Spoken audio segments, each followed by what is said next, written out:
Hace rato, hace cojones me toca el carajo, le mete su viola al huevo ese. O si no, carajo, agarras el abogado, lo secuestras, lo metes en un carro, chopo, no, le metes alcohol, droga con una hembra, con una puta cualquiera, lo dejas en el carro, durmiendo, drogado, todo esto con una puta. Y en eso, pum, viene el patrullero encuentra, se le ocurrencia, van a los agetílicos, drogado, borracho, encima con una puta.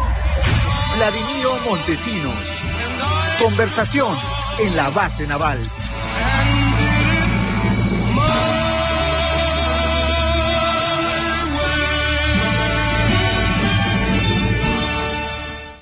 I Did It My Way, a mi manera, el clásico de Frank Sinatra que tanto le gustaba al Doc. Es un informe especial de Beta Saber que usted verá mañana. No más comentarios sobre el tema. Vamos a pasar a la entrevista política. Nos visita esta noche Úrsula Letona, de Fuerza Popular, y Ana María Choquehuanca, de Peruanos por el Cambio. Bienvenidas ambas, gracias por estar aquí. Gracias por la invitación. Bueno, inevitablemente el tema es la famosa reunión, el cónclave, la cita del martes que viene. ¿Hay humo blanco? ¿Habemos cita o no? Porque hasta hace poquitas horas escuché a Galarreta diciendo que se estaba evaluando. ¿Cómo que se estaba evaluando si la que invitó fue Keiko? No entendí nada. No, a ver, en primer lugar, Beto, no puedo dejar de saludar a los maestros, especialmente a mi mami, que durante 25 años fue maestra de escuela, gracias. Y respecto a la cita, creo que la actitud de Keiko Fujimori ha sido clarísima. Ella quiere dialogar y lo que ha planteado es un diálogo. Acá tenemos las cosas clarísimas y creo que la cita se va a realizar este martes a las 4 de la tarde como se ha propuesto por el presidente de la República. No hay más que comentar, eso va a ser así. Ahora, habías lamentado que se dejara de lado a Luis Bedoya Reyes. Personalmente creo que ¿por qué preferían un mediador? En realidad nosotros no recurrimos a un término mediador, sí, porque la figura de Luis Bedoya Reyes como un demócrata, como una persona que puede ayudar a construir un diálogo en estos dos problemas que nosotros hemos señalado son importantes para el país. El presidente tendrá sus razones. Yo particularmente hasta el día de hoy no entiendo el porqué de no permitir o aceptar la propuesta de Keiko en ese sentido. Respetamos su decisión, pero creemos que era importante tener una persona de las características del doctor Bedoya. ¿Qué son cuáles? Que pudiese, es una persona que tiene mucho manejo político, que puede contribuir a que el diálogo se centre en estos dos problemas y aportar al diálogo. Pero yo busco, yo busco a una persona con mucho manejo político cuando en la reunión no va a haber otra que tenga manejo político. No ¿Estamos necesariamente. haciendo una autocrítica implícita? No, lo que pasa es que en este caso tanto el presidente de la República como Keiko tienen estilos muy distintos. Hemos visto particularmente a un presidente, digamos, como lo he dicho, un poco intermitente, ¿no? Intermitente. Intermitente. A ver, ¿qué significa eso exactamente? Salía, se comunicaba a través de videos con la población y lo que ha hecho, lo que ha faltado, creo, de parte del Ejecutivo ha sido el liderazgo del presidente de la República. Cuando dices videos, ¿te refieres al programa Conversando con PPK? No, ese programa es reciente. Creo que ya no existe, además. Sí, bueno, pero mandaba mensajes y luego sus actitudes se contradecían, y me quiero referir, por ejemplo, al primer encuentro que motivó a la Iglesia y que terminó en un fracaso absoluto porque el presidente se contradijo a los 3 días y salió a denostar de la bancada. Entonces yo creo que en esos casos la presencia de una persona que puede ayudar con su experiencia a minimizar aspectos que pueden sentirse confrontacionales o a ubicar el contexto del diálogo en estos dos temas tan importantes para el país, era un aporte que podía contribuir. El presidente ha estimado que no, nosotros respetamos su decisión, la lamentamos sí, pero vamos igual con el mismo ánimo de dialogar. Lamentamos también que en la carta de respuesta él remita que estos dos temas que vamos a tratar en la reunión o que se van a tratar en la reunión van a ser remitidos al acuerdo nacional. Personalmente, y no estoy protestando contra la existencia del acuerdo nacional, toda la vida que he estado en el Estado he creído que la política pública se construye en el acuerdo nacional, pero en este caso, en estos temas tan específicos, que es la lucha contra la corrupción y la reconstrucción, donde estamos ante figuras que tienen pues ya un transcurrir, que saben cómo funciona, que han elaborado propuestas de plan de gobierno, creo que la remisión al acuerdo nacional puede ser un error, puede quitarle contenido a acciones concretas, que es lo que la población está demandando de parte de estos dos líderes políticos. Ana María, partiendo de la misma pregunta, ¿tuviste la sensación de que había marchas y contramarchas cuando esta tarde el congresista Galarreta anunció que Keiko estaba evaluando si asistía a la reunión, cuando ya todos los peruanos dábamos por sentado que la reunión estaba oleada y sacramentada? Bueno, en verdad, bueno, yo también quiero saludar a los maestros el día de hoy, antes de empezar con la respuesta. Claro, o sea, ni siquiera fue sorpresivo, o sea, ¿cómo va a evaluar que la lideresa de Fuerza Popular vaya si era un pedido que ya había hecho? Una invitación, ¿no? Una invitación, claro. Entonces, pero ya el congresista Salaverry salió al rato y aclaró la situación de que sí iba a ir y en fin. Pero creo que lejos de pensar en que esto puede ser algo confrontacional, tenemos que pensar en que no se puede ir con el pie en alto.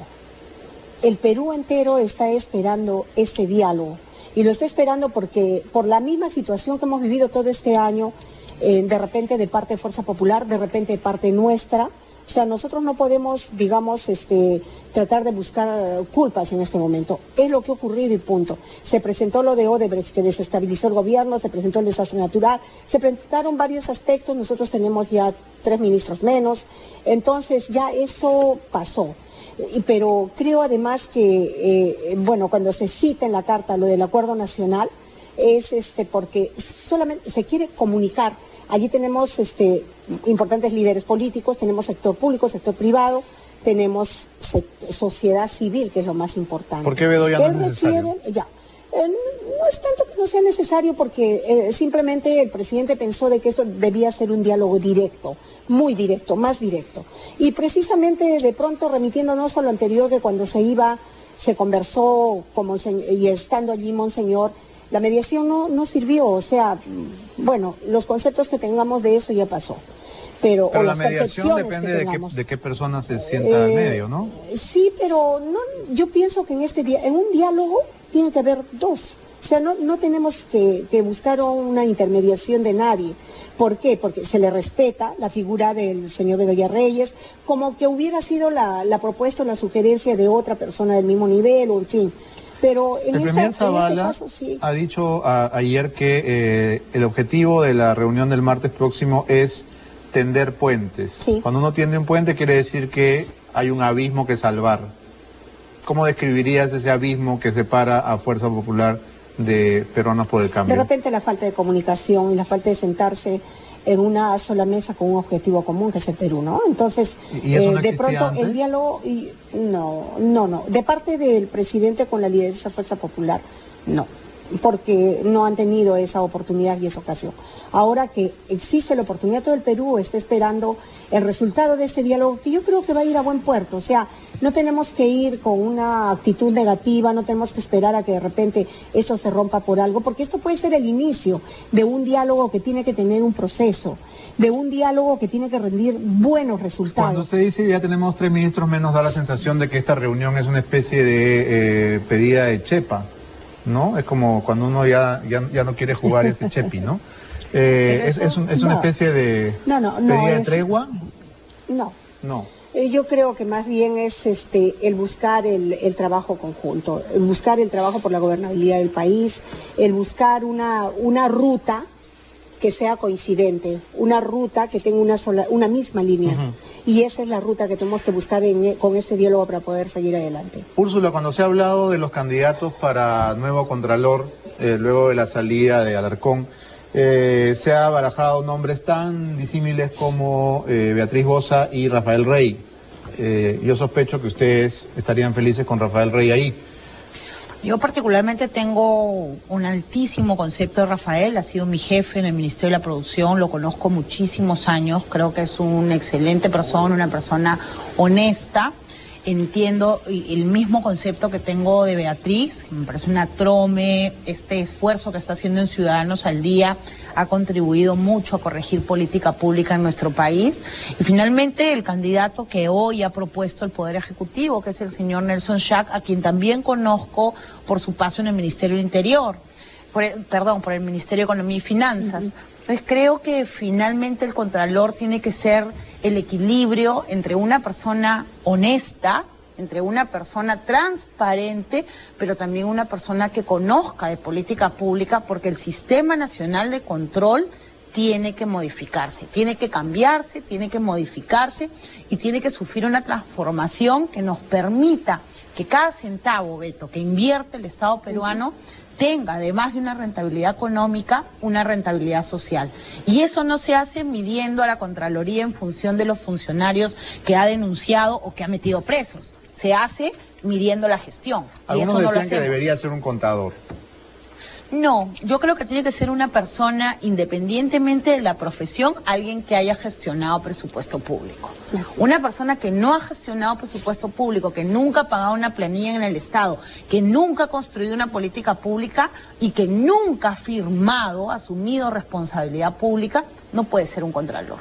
Porque no sabe la dificultad que es en este país hacer gestión pública, la toma de decisiones, y tiene que cambiar el chip. O sea, nuevamente, no podemos tener un contralor que sus éxitos sea cuántos funcionarios y servidores denuncia o cuántos mete presos, sino cuántas veces pudo evitar que haya funcionarios corruptos o funcionarios que coimeen. Eso es lo que tiene que evitar. Ana María, cuando el gobierno de PPK incluye autoridades que vienen de las canteras del fujimorismo, por ejemplo, Pepe Klimper o Rafael Rey en el BCR, por ejemplo, Víctor Siguiyama en la SUNAT, se crispan y dicen, son presiones, están poniendo su cuota de poder, qué sé yo. ¿Pasaría eso si Rafael Rey finalmente fuera nombrado Contralor General? No, bueno, en realidad Rafael Rey tiene sus credenciales, sus merecimientos, pero creo que lo que la Contraloría pide en este momento es una persona que no está ligada a la política. Necesita más una persona con un perfil más técnico, más profesional, lo que dice Úrsula es cierto, que sepa de presupuesto, de control, que puede ejercer a 100 esa capacidad profesional que pueda tener para ello. Ahora, aquí tenemos un problemita, ¿no? De que la Contraloría siempre tuvo un nivel aquí en el Perú, pero definitivamente se trabajó tanto por esto, y con todo lo que ha pasado con el Contralor arrastró incluso la institucionalidad de la misma Contraloría, de que la Contraloría ahora esté como disminuida, digamos, con su imagen. Entonces, tiene que ser una persona que restituya esto, tiene que ser una persona que en este momento no solamente luche contra la corrupción, sino que siga estrategias de prevención para la corrupción. O sea, una persona muy entendida en ello, y bueno, la capacidad, sobre todo la capacidad, la reserva moral que pueda tener, la capacidad, la transparencia que pueda él, ¿no? Reflejar. Úrsula, has sido parte del jalón de orejas a Kenji Fujimori, lo has mandado a leer más periódicos, a informarse mejor, a ir a las reuniones, a portarse bien, básicamente, ¿no? Mira, Beto, yo creo que el Twitter en general es una red social que no necesariamente refleja o le da contenido a lo que tú escribes.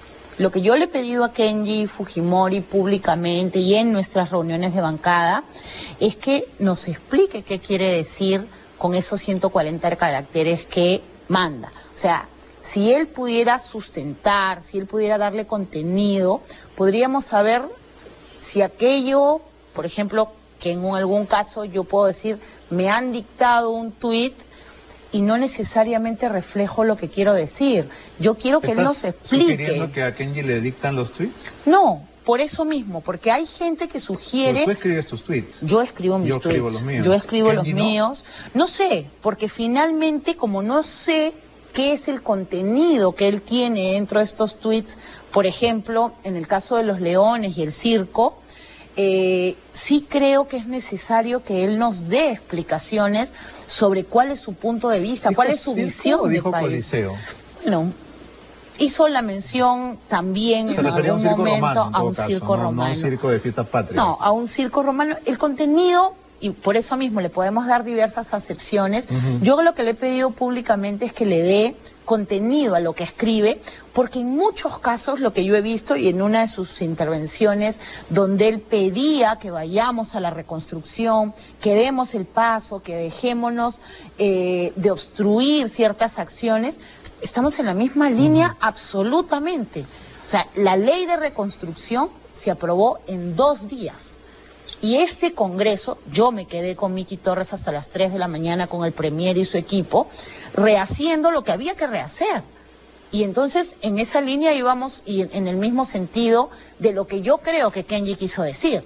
Pero finalmente lo que necesitamos es que él pueda, al interior de la bancada, con sus compañeros, manifestar hacia dónde ve, cuál es su visión en determinados temas, para ver si coincidimos o no. En una extensa entrevista que te hicieron en la prensa escrita el fin de semana, dijiste que si Alberto Fujimori sale en libertad, no debe hacer política.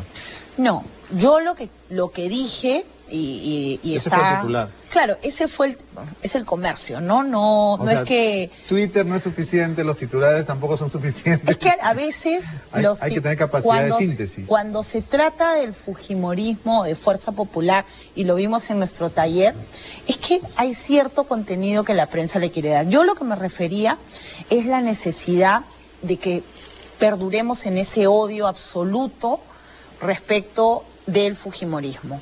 ¿Que perduremos en el odio? O sea, que dejemos de estar en ese odio ya, absoluto. Lo contrario. Claro, que no perdure el odio entre quienes votan por Fuerza Popular y quienes son lo que nosotros hemos denominado los odiadores. Y a eso me refería con que puede ser utilizada una actuación política del expresidente Fujimori, en caso sea beneficiario del indulto, para volver a polarizar el país, a volver a lo mismo, a decirle, ve, salió porque quería hacer política, no es un indulto humanitario. ¿Tú lo conoces, Alberto Fujimori? No lo conozco, no lo conozco. Pero si lo conocieras, le aconsejarías que si